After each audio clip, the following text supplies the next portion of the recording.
Well, I'm joined now by Israel's ambassador to the UK, Tzipi Hotovely. Ambassador, thank you for coming in. It's heartbreaking. It is. Just to hear one mother. And there are so many. There are hundreds and hundreds of... Just 199 of the people are now kept hostage in Gaza, and I'm thinking about young children, thinking about a girl that has autism and she's disabled. I'm thinking about Holocaust survivors. I think we've never experienced anything like that as the Israeli people. We experience wars, we experience terror attacks. Never since Israel was established, we experienced anything that was as barbaric, as dishuman, as... Where were you when you heard what had happened? I was in Israel. I was staying at my parents-in-law's house, and 6 o'clock in the morning when the first alarm came, we woke up, and I think it was 8:30 when the second alarm came in a small city next to Tel Aviv. And I told my husband, this is serious. And from an instinct feeling, because of the sirens going up and down, I had a feeling something really bad came up, and I turned my phone on Shabbat, and I realized this is a war. And I want to tell to everyone who listens and follows Israel for many years, I think we never had such a clear event that every country should protect its people. I mean, you said it in your great opening, and I want to echo that.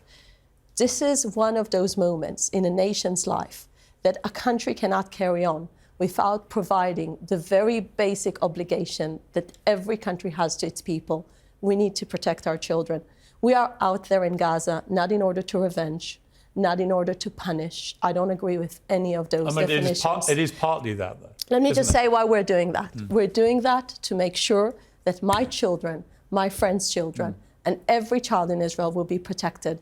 After we've seen what happened to our border, after we've seen what those barbaric terrorists from Hamas came in and they beheaded babies' heads. I mean, the fact that those small babies, you know, we saw in the Telegraph, wrapped in those bandages. I mean, this is something that breaks the heart of every parent. And you cannot see that. And the horrific photographs and everything documented by Hamas, the fact they put children together and burned them alive, the fact they wanted to choke people in their homes by putting them on fire, those type of barbaric actions. And I'll tell you more than that. After identifying, unfortunately, 1,300 Israelis that were brutally murdered, the people were recognizing the bodies. They said 80% of the bodies being tortured. And our president just exposed a booklet that basically showed that it was part of their way of action, that they wanted to torture the people. It was part of their terror actions, raping innocent young women, taking hostage a Holocaust survivor. I mean, this is really... I saw the footage of that woman who'd survived the Holocaust being taken away, and all I was struck by was she was completely calm. She was staring ahead, and she wasn't giving them a second of her own feelings in that moment. I thought that was just extraordinary, given what she had obviously gone through as a young person. But let's join all the international community, including Prime Minister Sunak today in Parliament, that said all those people kept in hostage must be released now. And I think this is Israel's demand, and this is one of the aims of this war, is to bring them back home. No, I agree. 199 people. And let's also not be afraid, as the BBC is seemingly afraid to do, to call this what it is, an act of terror. These are terrorists. I think we were very vocal about what we think about it. What do you feel about the BBC refusing to call them terrorists? So I think if the BBC stands for accuracy and if the BBC stands for the truth, it's very simple. I mean, this is what terrorism is, and you cannot find any better example of terrorism. So I really think everyone should call it by its name, and it's terrorism. And I think one more thing we need to say at this time, because Israel is now in one of its, I would say this is not an existential threat, but this is a war on existence, because we cannot exist if our children cannot be safe in their homes. So Israel has decided, and people will absolutely understand this, that Hamas has got to be eradicated in the way that ISIS was eradicated. But ISIS was eradicated in a process that also involved a lot of innocent people getting killed on the way. Clearly, in what is coming now in Gaza, a lot of innocent people on the Palestinian side are going to die as well. how many is too many? And I don't have the number. I just talk about this debate about proportionality. I'm struggling to see what is proportionate that meets the scale of what happened last weekend. Let me make that clear. I don't have the answer here. But there's a fine line that Israel is going to tread between doing what it can to get the hostages out, paying back, revenge, retaliation, whatever you want to call it for what has happened. I call it defense. Okay. I call it defense. I mean, whatever you call it, obviously that's part of the motivation too. And ultimately, you want to get rid of Hamas. But Hamas are embedded with civilians. We know this. So the civilian death toll is going to be very high.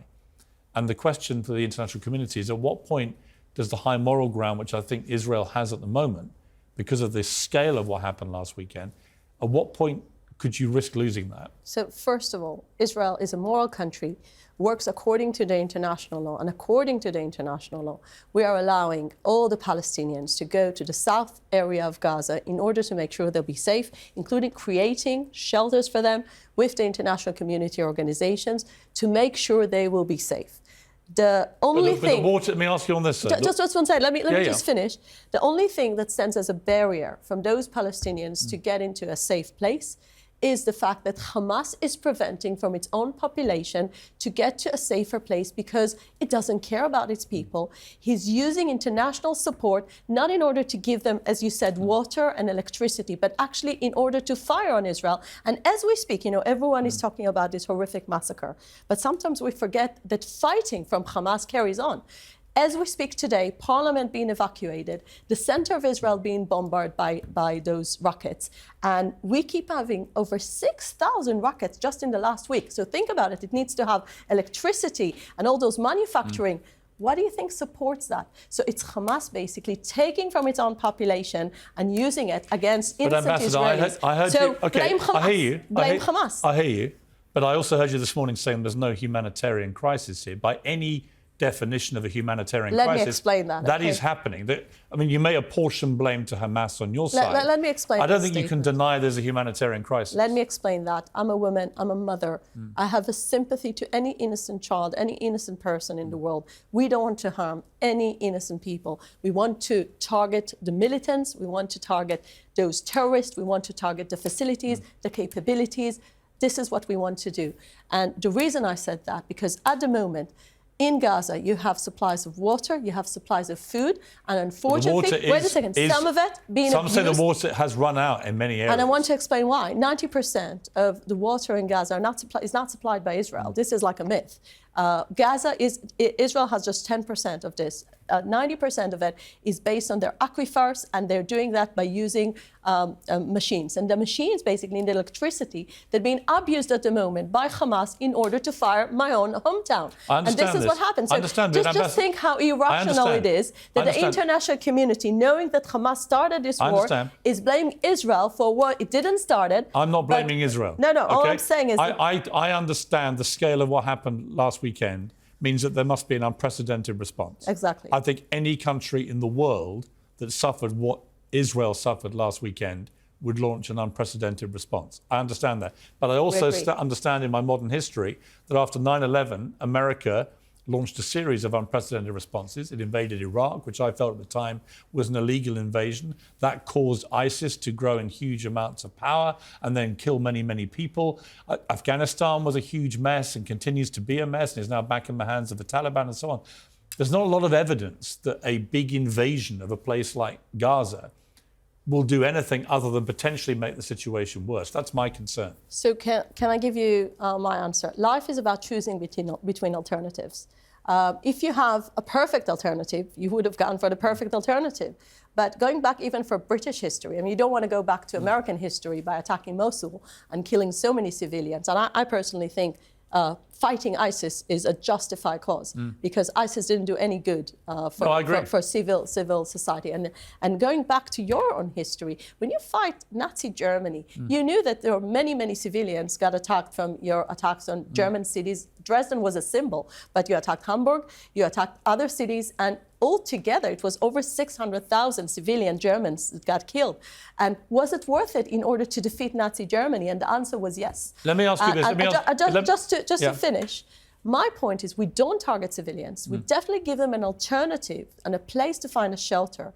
And we are trying to minimize casualties because our target is just to remove Hamas from our border in order to have my children to sleep peace and quiet in their bedroom. I understand, but it is also true that nearly 3 times as many Palestinians have died in the last week than were killed in the outrage on October the 7th, and then that number's going to go much higher. This is exactly why I think it's unmoral equivalence, because those people got killed in Israel, children, women and men, were brutally targeted and murdered in the most barbaric way. I agree with you. No, but the people got caught in a crossfire in Gaza are people we didn't want to kill. Some of them are terrorists. You need to remember that. And we are targeting those cruel people that are based in schools, based in hospitals, and according, by the way, to the international law, Israel is allowed to launch a military attack every time there is a place that puts Israelis in danger, which it is. The facilities of Hamas are based in civilian facilities. Do you feel, you talked about being a mother, a parent, do you feel on a personal level genuine sympathy with the innocent Palestinians who are getting caught up in this? Absolutely. I mean, my thoughts are to every single individual that is caught in a war zone.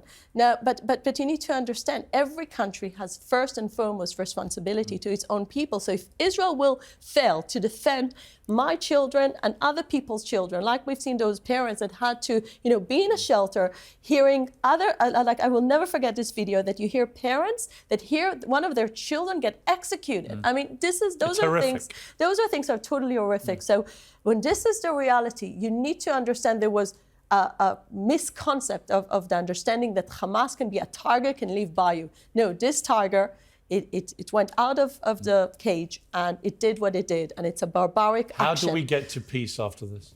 So that's a great question. I think you cannot have peace. I mean, this, again, going back to your history, you cannot have any type of negotiation with this type of barbarism that is based on jihadi ideology. Hamas Charter is calling to annihilation of Israel and total destruction. So it has no political vision. So we need to have, from the other side, we need to have people who want to live peacefully with Israel. We've seen the Arab World opens the gate to Israel. We've seen the Abraham Accords. We've seen Saudi wants to normalize with Israel. I believe the future can be better without terror organizations. And this is why Israel is fighting this war, by the way, for the West as well. This is not just Israel's fight. This is the Western world's fight. Just like you had your attacks in 7/7, the Manchester Arena. It's the same type of ideology that attacking innocent people. We need to fight it together. It is inarguable, finally, that before this attack, the plight of the Palestinian people in Gaza was completely unacceptable. Many will see the control that Israel has wielded in the last week as evidence that it's an unhealthy control over the people of Gaza and indeed potentially of the West Bank as well. My next guest will certainly be arguing that very strongly, that until what they see as the oppression of the Palestinian people is properly dealt with, that there will always be this kind of, I mean, you can call last weekend what you like, to me it's a disgusting abomination, but there will always be angry people in Palestine wanting to break out of what they see as oppression. What do you say to that? Let's just check the facts from 2000. Actually, Gaza was the case study for how the world will look without Israeli control on Palestinian area and territory. 2005, Israel withdraws to the international border, and people believe that Gaza will become a Middle East Singapore. And look what happened. So actually, it's the other way around. From 2000 to 2005, Israel doesn't have any settlements, doesn't have any territorial demands from the Palestinians. Instead of turning Gaza to a flourishing city, they took all the international support, and there was massive support, and they took it to build this underneath tunnel city that became a terror city, an evil city. We saw the results and its ugly face on last Saturday. But you wouldn't deny that the living conditions of people in the Gaza Strip, for example, have been completely unacceptable. And Piers, who should we blame for that? Israel doesn't control the Gaza Strip since 2005. Is Israel blameless? I would say that Israel, after... It's not blameless. I would say Israel, no country in the world is perfect. But after 2005, you need to blame the effective control of Hamas that abused the population, that kept on using all the international support just for one cause, to harming innocent Israelis, to fire all those rockets that have been fired on our cities for years by years. And this is where every civilized person should stand and to say, we saw the real face of Hamas on Saturday. They are there to kill innocent Jews in their beds. And we need to support Israel in this justified fight, because Hamas is bad both to Israelis but also to Palestinians. Ambassador, thank you very much indeed for coming in. Thank you very much. And just going back to what happened last weekend, it was horrific. And when I saw that the instant reaction on the streets of this capital city, London, were thousands of people out in the streets celebrating, some of them with Hamas flags, I was revolted that that was happening in my country. And the only correct response to what happened then was outrage. And it's been disgusting to watch people celebrating what happened to your people. So thank you for coming in. I appreciate it. Well, thank you. Thank you very much.